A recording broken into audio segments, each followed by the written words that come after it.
citizens, and thanks for tuning in to Nindie Nation. I'm Jeff, and today on episode 115, we're taking a look at every new indie game hitting the Nintendo Switch from May 24th through the 30th. After that, we'll head over to the eShop, check out some of the week's best indie deals, and help you find just the thing to keep your Joy-Cons synced. If you want to help us grow, toss us a like and subscribe to the channel. Check us out on Twitter and come hang out with us on Discord. We'd love to have you. We're jumping right in this week, citizens, because after last week's hiatus, I want to make sure that we touch on some of the better games from what would have been last week's episode. So to kick off episode 115 of Nindie Nation, let's start with the 7 notable Nindies that released since episode 114. Put your thinking caps on, because first up, by Genwave Studio, is Gen Conception for $15. It's described as a social deduction fantasy thriller turn-based JRPG. That's a mouthful, but this game's got a pretty cool pitch. In a 16/32-bit JRPG setting, you pick 3 characters from a group of 8 and embark on a journey where one of you is a traitor. The combat system is heavily inspired by Chrono Trigger. In fact, a lot of the game looks inspired by Chrono Trigger, and that's fine by me. When I started to cover it last week, there were 0 reviews on Metacritic, and there still aren't. There are 4 positive reviews on Steam, but it seems like this game has really gone by the wayside. I think it looks pretty neat, and frankly, I might check it out for myself. Developer BitBull Limited is talking dirty to me because they described their new game, Jetboard Joust, as a fast and fluid arcade-style shmup meets hardcore roguelike. Take flight on a pimped-up jetboard and face off against massive, multi-stage bosses. I really dug the pitch, so I went out and dropped $10 on it. So far, I can say if you like Defender or PlayStation's Resogun, you'll probably like this. You fly in 8 directions, protect little people, and shoot all the things. It's got really cool pixel art, too. What's more is that it also includes procedurally generated levels, roguelike mechanics, and RPG elements! Another title I picked up last week is the super stylish sci-fi future anime but in Detroit and with sick beats auto-runner, Aerial Knight's Never Yield for $11.99. I've been following this game and Aerial Knight himself for a couple years now, and his story is downright inspirational. This dude has created one of the more unique approaches to the genre, probably most easily compared to games like Runner 2, and you should absolutely check out the demo that's available right now. I'll give you a tip though, because the game feels too slow if you play it on the easiest mode, so bump it up a notch or 2, because the added speed and intensity really makes the crazy parkour on-screen, split-second reactions, and infectious hip-hop meld together in a way that's just mwah. Go get the demo and check it out for yourself. However, my favorite game that I picked up last week, and the one that I had to put down to start recording this episode, is Rising Hell, which you can already check out because it also has a demo available on the eShop right now. This game is unapologetically metal. With face-melting guitar riffs, all kinds of demons and hellspawn, and a nifty trifecta formula, there's a lot to like. If you like hell, demons, metal, basically anything related to throwing the horns. You start at the bottom and platform your way up a tunnel of sorts, hacking and slashing enemies and obstacle dodging while stopping on the occasional platform to fight a boss or choose an upgrade. But the primary shtick is that it plays out like an upwards moving, never-ending game until you reach the end. That's right, my friends. For $9.99 by Toge Productions, Tahoe Games, and Chorus Worldwide Games, Rising Hell is a hack-and-slash dungeon crawler with procedurally generated dungeons, roguelike mechanics, and RPG elements! And it's last week's Nindie Nation Pick of the Week, so go check out the demo. What are you, afraid of the metal? Fail Better Games, the creators of Sunless Sea, released their 2019 PC sequel, Sunless Skies Sovereign Edition, for $24.99. Similar to the original, this is a top-down Lovecraftian adventure that mixes spooky narrative with an RPG-inspired twin-stick shooter of sorts. This probably isn't for you based on the gameplay alone, but if you're a Lovecraftian horror nut, the reviews are very positive for the PC release, so it might be worth a try. And if someone were to ask me if I thought Goat Simulator was a good game, I'd say no. If they asked me if they should play it though, I'd recommend that you at least check it out on sale.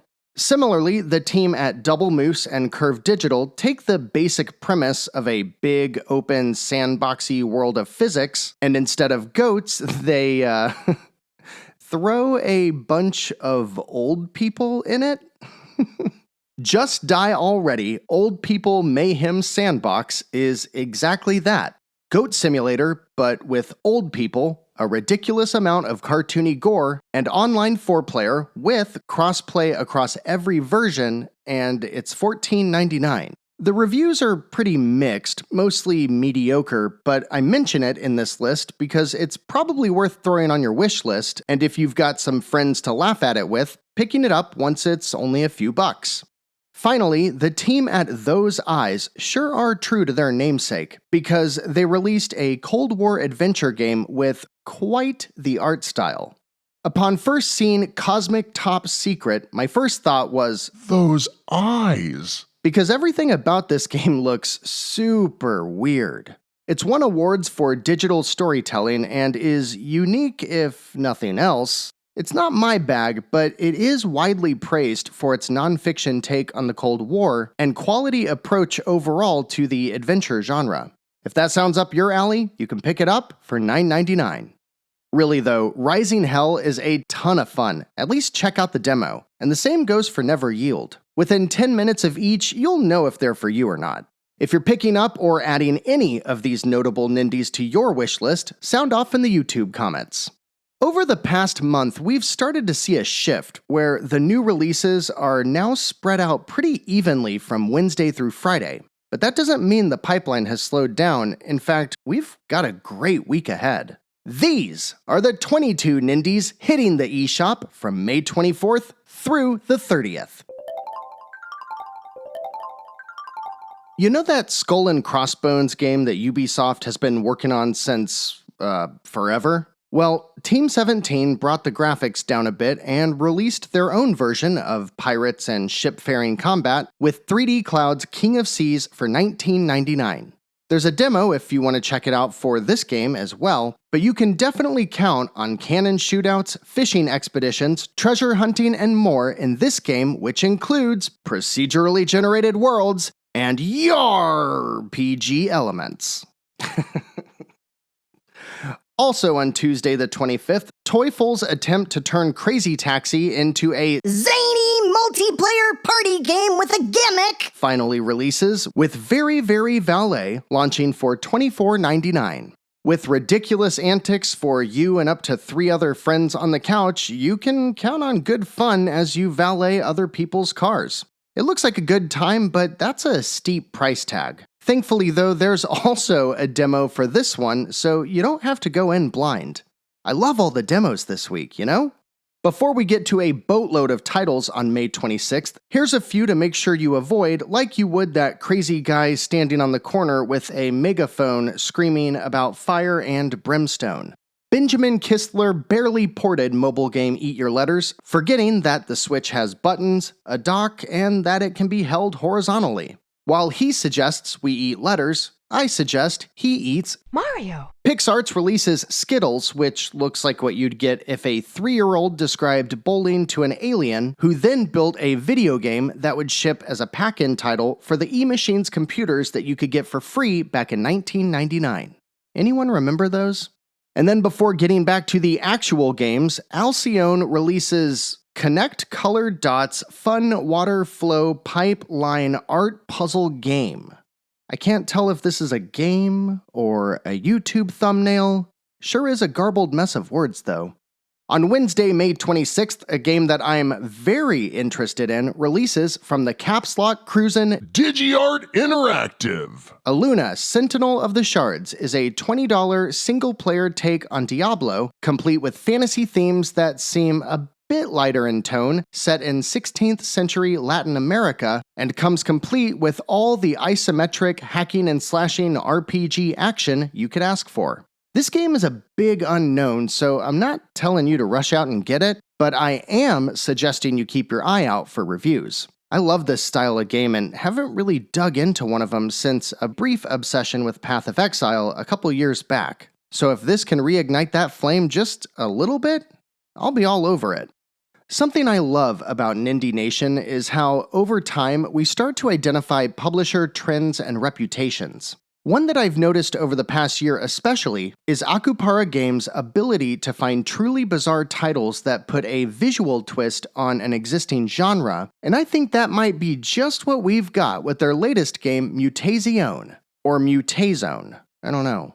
Dubbed as a mutant soap opera where small-town gossip meets the supernatural, you play as 15-year-old Kai who explores the secretive community of Mutazione, or Mutazone, whatever. It's a narrative adventure game through and through, with dark comedy and personal drama throughout. Tell me in the comments below how to pronounce this developer's name, because I'm not even going to try it. Also tell me what it translates to, and keep Mutazione or Mutazone in mind if a $20 bizarre adventure game is what you're looking for this week. A whopping 8 new indie games hit the eShop on Wednesday, May 27th, but before we get to those, make sure that you steer clear of Mini Car Racing, the latest mistake of a game brought to us by the mistake of Benjamin Kistler's parents. Color Dots Connect, also by BK, is, as our own citizen, Flower Angel Rave, would say, So much crap that it would make a 3-week-old litter box jealous. And then there's the next entry in Alignment Sharp's escape game series, which makes the case for video game euthanasia. Cape's escape game, 2.5 Room, has one of the more bizarre descriptions I've yet to see on the eShop. It's a conversation between the video game creator and an abductee who discusses the game creator's attempt at building a little girl's bedroom. That's some serious serial killer vibes right there from the description of an escape game that looks straight out of Windows 3.1. But on May 27th, Crytivo and Follow the Feathers releases a game that is sure to bring joy to every furry out there with Weaving Tides for $24.99. It's a mix of all kinds of stuff, but seems best described as a narrative adventure with an isometric puzzle element of sorts, and it has you riding dragons who can weave the world itself back together. It's a really unique premise, and the artwork is excellent. In addition to the colorful cast of characters and story set in a world of magic and textile, it also features a playground mode that'll let you mess around with the gameplay part of it to your heart's content. It's pricey, so as usual, check out the reviews before picking it up, but Weaving Tides is definitely a different animal with some pretty cool ideas. Sumire is another title targeting the adventure game fans this week, and for $15 you can check out the latest by Game Tomo. You play as a young girl who meets a spirit inside of her picturesque Japanese village, and the spirit promises to grant her one wish if she completes a series of tasks before the day ends. It sounds like there's a branching narrative that's meant to be replayed because you only have so much time before the day is over, and you'll constantly be choosing between which tasks you allocate your time to. And it's got this really cool watercolor art style to it. If you like classic sci-fi, and especially if you're into the tactics games, don't sleep on Crying Suns. The latest by Humble Bundle, this tactical roguelike is developed by Alt-Shift and presents hundreds of possible scenarios that pull inspiration from so many sci-fi properties it's hard to even list. It's got pretty solid reviews so far, launches with a discount for $22.49, and includes procedurally generated levels, roguelike mechanics, and RPG elements! If you're not paying attention to the spelling, or I end up slurring the pronunciation, this next game could end up sounding like an adult website geared towards those nearing their midlife crisis. 32 Sex, however, is not that. And while it may, at first glance, conjure up nostalgia for games like Wipeout or F-Zero, I think it's much more closely aligned with the lesser-known Extreme G series from the GameCube generation. Let me know in the comments if you've ever played those games. I used to love them. Jump on your futuristic motorcycle and race through Is Tom Games' neon-infused world full of boost pads and fast-paced combat. With a big ol' map to explore, currency to grind, and upgrades to apply around every corner, this is the kind of racer that I could really see myself getting into. I am taken aback a little by its $25 price tag, so I'll be waiting for the reviews, but either way, I'm absolutely ready for some more Extreme G-inspired racing. With a trailer that looks more like a college videography student trying to prove that, Hey, I can be artsy too, Jan! I'm really glad that the screenshots and description help flesh out what our next game is all about. Pekka Minosa, a pixel noir game, starts off on the right foot, telling a visually compelling story set in the 1930s-inspired mob life of John Souza. In this police action RPG, you live in the underbelly of a border town between the US and Mexico, where you're working to solve the strangest crime of your career. It looks like a pretty robust RPG with all the trappings that you'd expect, leveling mechanics, mini-games, an engrossing story. I'll tell you what, if you're looking to escape your own world this week, there's no lack of interesting stories hitting the Switch.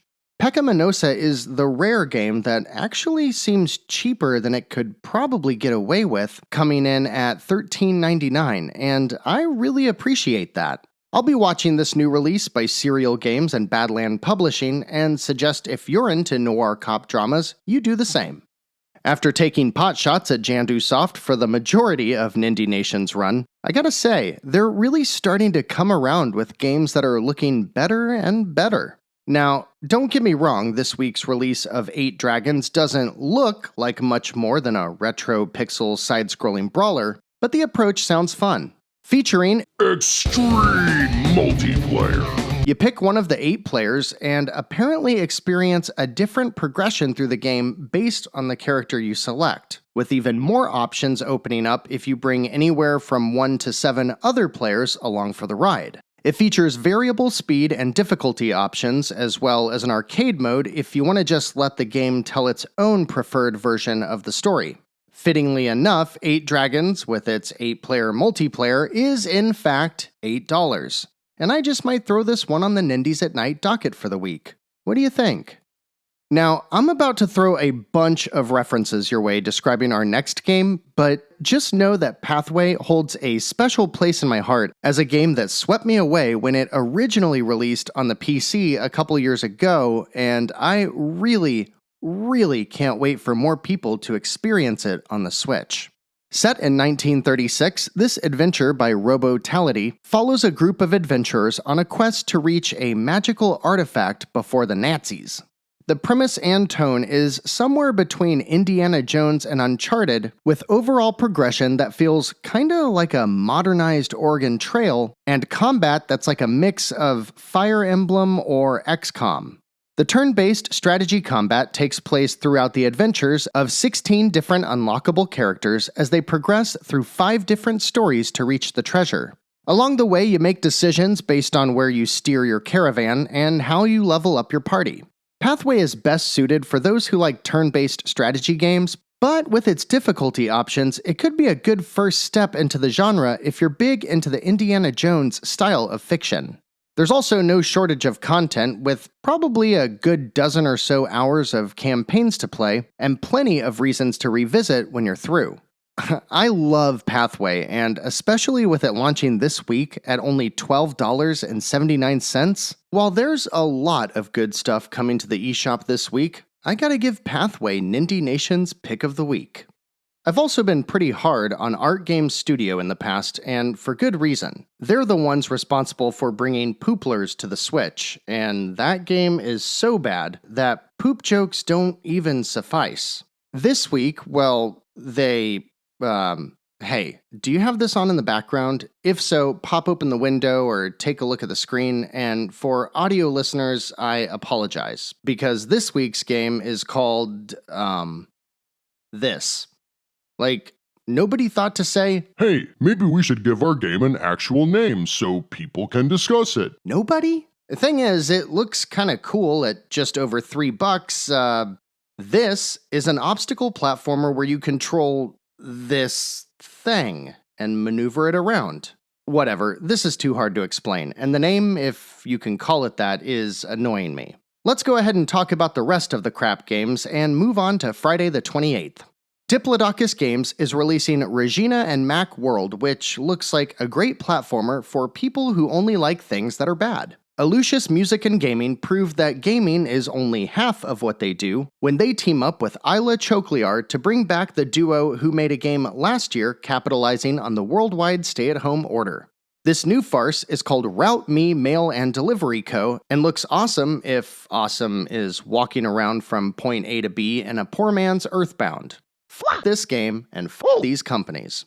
And speaking of these if creating the worst pieces of software ever conceived was a weird TV series from the 90s, Pigs Farts and Benoit Verasi would be like Penn and Teller because they have the gall to publish Strike Daz Cans. As they say, The target of the game is knocking down the cans with as less throws as possible. similarly, the target of this segment is making sure nobody ever goes anywhere near anything that these two snake oil salesmen have touched. With 10 more games dropping on Friday the 28th, we're now seemingly in the world where we get a fairly consistent stream of games from Wednesday through Friday. Are the rest of them any good? Well, Hanako Games and Radaleka publish A Little Lily Princess, and it's a visual novel about anime girls in a Victorian-era England. It's $15 and I lost interest halfway through the 1-minute trailer. Sorry. Thalamus Digital has a neat little artsy-fartsy game this week with Love, a puzzle box filled with stories, launching with a 50% discount for $9.99. It's a low-poly point-and-click diorama of sorts where you explore an apartment building, learn about the people who live in it, and then somehow impact the way they act. The next game claims to be told exclusively in rhyme. It's by Grim Talon and launches for $8.99. Long Ago, A Puzzle Tale is what it is called, and it uses isometric boxes where you roll a ball. Nancy Bradford is back in Artifex Mundi's Family Mysteries 3 Criminal Mindset for $14.99. Point and click, find the hidden objects, come on, you know the drill with these. If you're itching for something like Disco Elysium, an isometric, story-focused RPG with excellent production through and through, you should definitely look into Beautiful Desolation, which launches for $17.99. It's created by folks who made Stasis and worked on Wasteland 3, if you want to know what to expect. No combat here, but if it's a great story you're after, Beautiful Desolation's post-apocalyptic African sci-fi adventure should have you covered. Chili Dog Interactive and Huge Pixel have a side-scrolling action platformer this week for $4.99. It's called Crossbow Crusade and seems like they had a decent little pixel game, but struggled to find a way to set it apart, so they just said, Let's put a ridiculous amount of blood in it. And they did exactly that. Tranga Unlimited is a little falling block puzzle game by Brazilian studio Flux Games. It's $7 and includes a rotating field similar to Tetrasphere. Anyone remember that? But otherwise, it's largely uninspired. After the success of the excellent Wonder Boy the Dragon's Trap, and then the incredible Game of the Year contender Monster Boy and the Cursed Kingdom, the latest in this series that is sometimes original and sometimes a remake is Wonder Boy, Asha and Monster World. Asha is a remake of the Sega Genesis title Monster World 4. However, instead of being developed by the wizards at Dotemu or Game Atelier, Asha's adventure is created by Monkeycraft, which apparently includes developers from the original game, but otherwise has very limited experience or other works in their name. It does retain the wonderful artwork of the last two releases, but something just feels a little off about it. I hope I'm wrong, because it looks heavily inspired by the Shantae series as a Saturday morning cartoon turned action platformer, but feels, I don't know, a little cheaper. I can't quite put my finger on it, but I'm hopeful that it's well received and can justify its $35 price tag. Ginger Biscuit Games and Sub-Silico release Off and On Again, which is a somewhat narrative-driven game that looks like a neon-tinted Atari throwback. It's mostly an obstacle-dodging platformer, but there's a pretty big variety of layouts, with some of them veering more towards other genres you'd see from other Atari classics. If it was $3, I'd probably suggest taking a chance on it, but even with a 25% discount at launch, it's still $11, which, to me, just feels too expensive. I am going to throw it on my wishlist, though. And last up for this week, Stray Cat's Door 2 is an interesting little game that is clearly a sequel, but to a game I've never heard of. Published by Polsmo! Stray Cat's Door 2 is a storybook style, probably best described as a point-and-click adventure, but with a ton of different puzzles and ways to traverse the world. Most of the puzzles look like simple, mobile-style minigames that are woven throughout a stage-based layout of what is described as an escape game, though I don't really see how that aspect is represented. I'm intrigued by this cute little game, but can't say I'm familiar with the team behind it, and it launches for $16. So this is another one that'll sit on the wish list and we'll revisit once it goes on sale. Pretty massive week, huh? If it's a story you're after, you've got Mutazione, or Mutazione, Weaving Tides, Pekka Minosa, and Beautiful Desolation at the very least. And then there's arcade-style games like 32 Sex and 8 Dragons. My pick is Pathway, but I could see a case made for a lot of these releases. And then there's great potential in Wonder Boy as well. Tell me what you've got your eye on down in the comments. Before we wrap up this week, we've got a solid list of sales to get through. With over 350 games currently on sale, these are our picks for the 9 Nindies at their lowest prices ever through at least May 27th.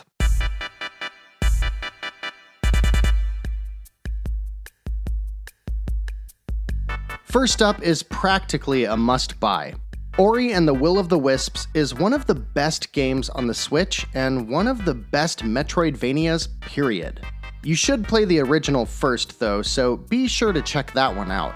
A lot of people have been waiting for this incredible game to have a significant sale, and right now, you can pick it up while it's half off for $14.99.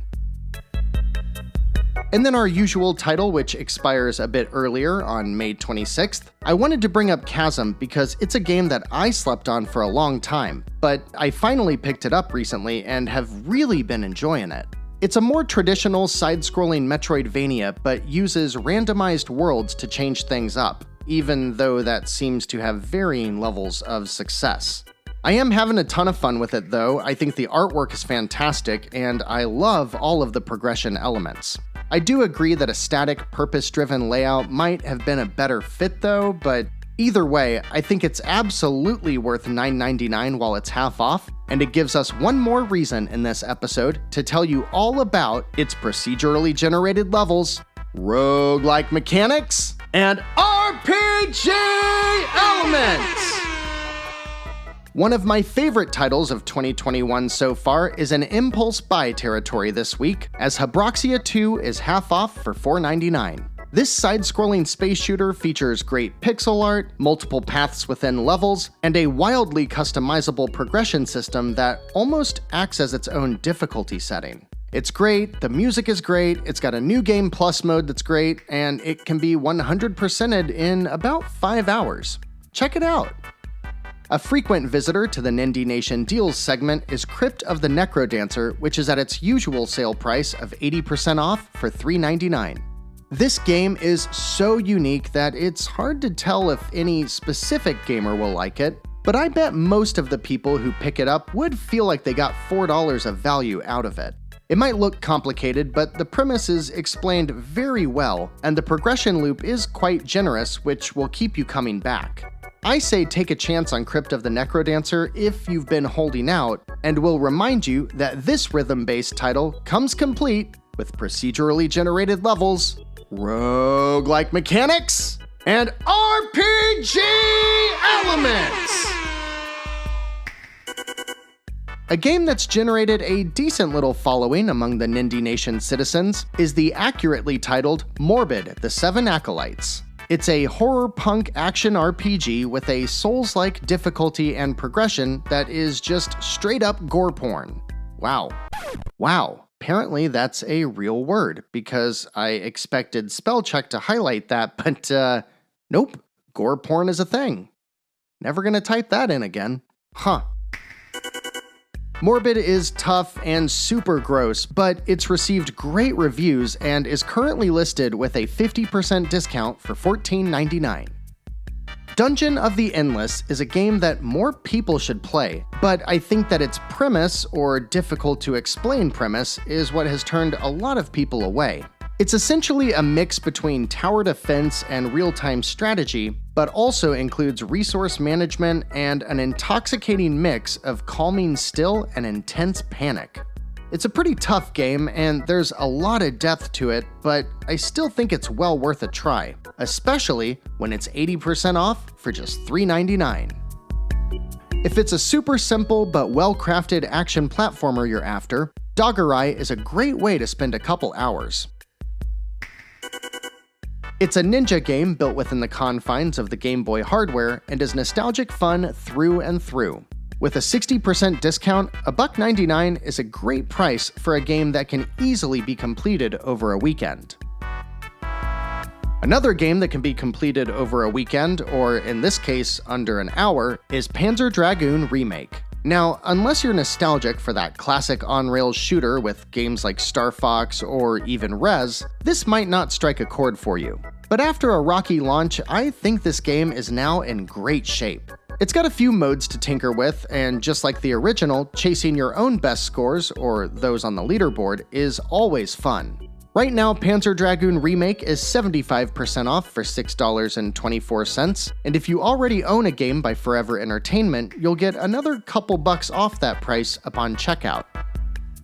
And finally, we've got a title that I've sworn I will always bring up whenever it's on sale, and by now, I think I've said all there is to say about the Bleed Complete bundle, which is 85% off for $4.19. These are short, infinitely replayable games that are just different enough to warrant playing through both, and are some of my favorite picks for a quick dose of hack-and-slash combo-fueled action. If you haven't played them before, check out my thoughts in our Nindies We Love video linked at the end of today's episode. I'm totally gonna forget to do that. There's a bunch of other great deals right now too, but I tried to pick games that we haven't covered in a while. If you see something here that you're picking up, or something else that you want to shout out, tell us all down in the comments. And if you want to keep the indie conversation going, why not follow us on Twitter at Nindie Nation, or come join us on Discord. We're nearing the end of our time with Oxenfree, so if you haven't played it yet and you want to be a part of the Nindie Backlog Club, go pick it up on your platform of choice, spend a few hours with this spooky yet awesome story, and chat about it in the Backlog Club Discord channel as we prepare for our next episode. Also, after debating for months and running a few polls, we're going to switch back to YouTube for Nindies at Night. It's just easier to manage and always brought a larger crowd. So join us this Thursday at 10 p.m. Eastern right here on YouTube to check out a few titles that we've missed recently, including Skate City, Rising Hell, and more. If there's a Nindie from today's episode that you want to see, let me know.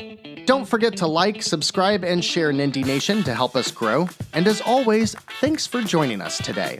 It's great to be back after a week off, and next week is already looking great with a promising new 8-bit action platformer, the remake of a beloved indie dungeon crawler, and a title that calls itself The Ultimate Furry Tale. Oh, I see what they did there. But that's all for next week, citizens, and we're all done for today. Until next week, I'm Jeff. This has been Nindie Nation episode 115. And remember, no matter what type of game you're looking for, Nindie Nation will be right here to help you find just the thing to keep your Joy-Cons synced.